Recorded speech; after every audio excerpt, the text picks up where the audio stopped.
All right, Mr. TALIAFERRO TV, how's everybody doing out there? So breaking news into the atmosphere. Jussie Smollett, Empire's own. He's been with Empire since day one. Empire's out in Chicago shooting right now for their new season, and that boy Jussie Smollett has been wild. And so a few weeks ago, actually January 29th, Jussie Smollett claimed he was attacked. He claimed he was trying to make a subway run, if I'm not mistaken, right in the middle of the night, and he claimed he was attacked by two, at first he said white men, but then he went back and said pale men, I believe is the term that he said. He claimed that two men attacked him. They put bleach on him. They tied him up, and he had a noose around his neck. They were screaming MAGA country to him as well. These are all things that Jussie Smollett said.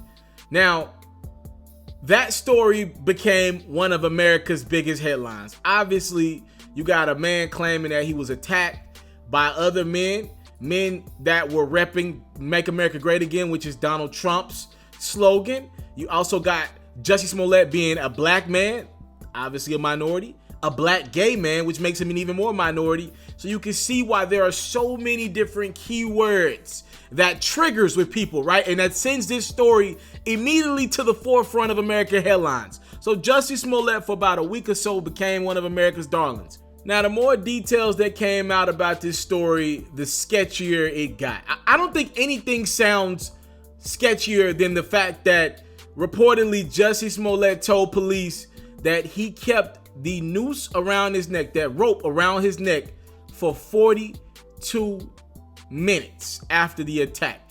Reportedly, he even called a manager, and the manager came over like, fam, who keeps a rope around their neck for 42 minutes? Not to mention the fact that Jussie Smollett is claiming that he fought the victims off.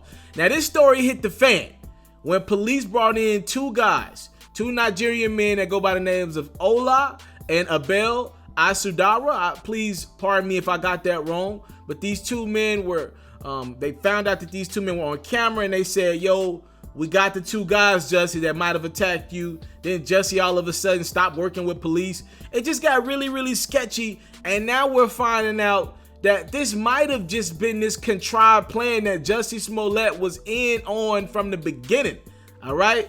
Now, Ola and Abel are now working with police. They singing like a canary bird. They're claiming that Jussie actually paid them $3,500 to commit this fake attack. They practiced the attack. These two guys are actually actors, or they were at least a part of Empire for an episode or so. They're claiming that Jussie paid for everything they used to stage this attack, including ski masks, gloves, bandanas, sunglasses, and even red hats.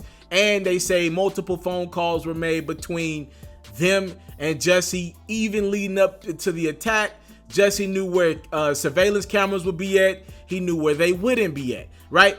And the plan was to make this sound as bad as an American story can get, right? He used all the trigger words. You got Donald Trump supporters, white men wearing MAGA hats, yelling out racial slurs to a black gay man. It don't really get too worse than that. Over the last 72 hours, Chicago police have went from Jussie being 100% a victim to about 50% a victim, and now potentially 50% a suspect, to now Chicago police and investigators are all in on Jussie Smollett being a suspect. All right, and as of right now, Jussie Smollett has been indicted for a felony. That is filing a false police report, and behind that could potentially come 3 years in prison. A Cook County grand jury handed out the indictment moments ago. I can say this: Jussie's former attorney recused herself from this case like yesterday, and he has hired a new attorney. Be honest with you guys, I've read this story. It's pretty confusing. I can say this: it doesn't sound great for Jussie Smollett.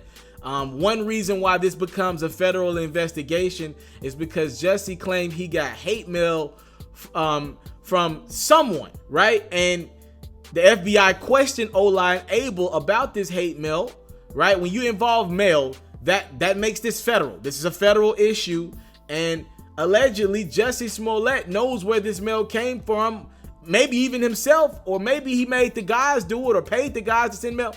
when you bring in mail, this becomes a federal crime, right? When you're talking about that process, the Postal Service, it's serious. They don't play, the government don't play about their mail and saying hate mail is coming through. That's a very serious process to them, and that helps makes this bad boy federal. Also, you just can't lie to the police, and with all the media attention that this story has gotten, they're gonna try to make an example out of Jussie Smollett. Now, to play devil's advocate real quick, to take up for Jussie Smollett, I am concerned about this investigation, right? I'm just concerned for a lot of reasons, and maybe we'll find out more details soon.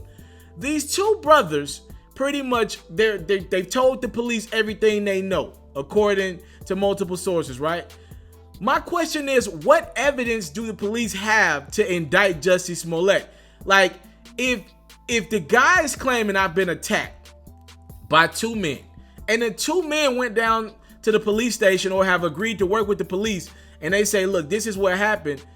If Jussie's really a victim, how could you believe suspects? That tells me they gotta have some type of real evidence. That tells me they had to hand over real phone records, right? Something that shows some type of doubt in the minds of the police and anybody investigating this case into Jussie Smollett's story. Because like anybody could commit a crime and say, no, this ain't a real crime. We was working with the guy. We robbed him, but he really wanted us to rob him. We were actors, right? Like, to me, that sounds very sketchy, but that tells me they gotta have some type of phone records or something. They gotta have on camera Jussie Smollett walking around with these guys at some point, because there has been surveillance video released, but in none of the surveillance video that I've seen, I have not seen Jussie Smollett around the Ola and Abel brothers, right? I've seen them on camera buying the material, but that doesn't tell me Jussie was involved. Sure, yes, criminals go out and buy ski mags when they're about to commit crimes. That doesn't tell me Jussie paid for that. I need to see some phone records, a credit card, or something. I need to see something that makes me understand why more. Outside of the story just not making sense, but sometimes victims don't have it all together when they've been victimized, right? I just need to see more to make sure Jussie Smollett is a suspect and not a victim. Like I said, the story sounds crazy and I didn't believe it, but I do want to see how the police got to this point where they're comfortable indicting Jussie Smollett and potentially locking him up for 3 years. Does he do the 3 years behind bars? I doubt it. What they're probably gonna mess around and do is give him a hefty fine and make it so no one else does this again. All right, that's probably what they're gonna make an example out of him. A hefty fine and probably something light in jail at the most. But breaking news into the atmosphere, I'll come back when I get more.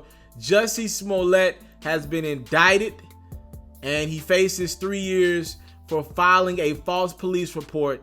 They feel comfortable enough to say this dude is lying, this story was made up, and they're believing these brothers, the Asindaro brothers, who claim Jussie Smollett was the mastermind behind this plan.